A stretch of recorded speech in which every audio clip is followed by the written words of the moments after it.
Alright, so the first thing you will need to do is let's actually import a logo.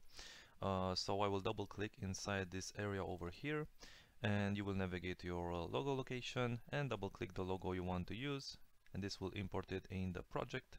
Now in our logo holder composition, so this guy right here and also this guy, you can double click here under the edit folder. Alright, and here you can see there's a logo and a text layer. You can go ahead and drop your new logo inside the composition, go ahead and delete the old logo, and with this new logo you can select the layer, press S for scale and scale this down, maybe move it around, and for the text layer you can double click this guy and just use whatever text you might want. And now if I go back inside the render composition, alright, so this guy right here, double click, you can see how this looks in the final result. You also don't need to use a logo if you don't have one. You can just keep the text layer and maybe make it bigger. Alright, so everything should be self-explanatory from here on out. Alright, let's go back. After you've set up your logo and text, here inside the render composition you will have a layer called colors, and if you go to the effects controls right here at the top, and also if you don't have this window you can press F3, this will bring it up. And now we have some color controls for different elements in this project. So the first one being the bottle and the color, the ink color. So you can go ahead and change the color for that, and you can see how this changes in the preview. Alright, the next we have is the brush color. You can also change that,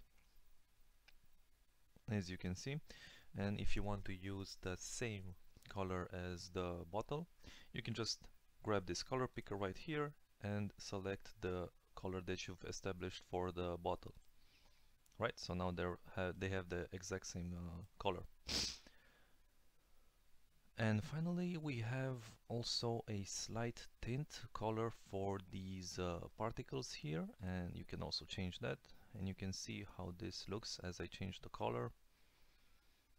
Alright, and also here if you want to maintain the same colors that you had, use the color picker and pick the green that I've used earlier. So now everything is the same color.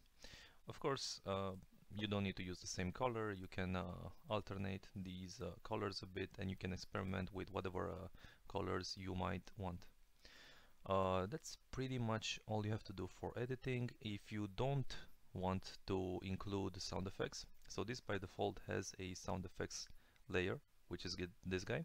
If you want to use a different intro soundtrack or whatever, you can go ahead and delete the sound effects layer. Alright, and I'll just undo that. So after you've set up everything, go to composition, go to pre-render, select a file output, and here in output module you can choose your format. I recommend going with H.264. Here in format options you can increase the quality for your target bitrate and maximum bitrate. Alright, just make sure these values are high. Hit OK, select audio output if you want to export the sound effects. Hit OK and then hit render, and you're done. If you have any questions, please direct them at me using the contact form on my profile, and I will see you around.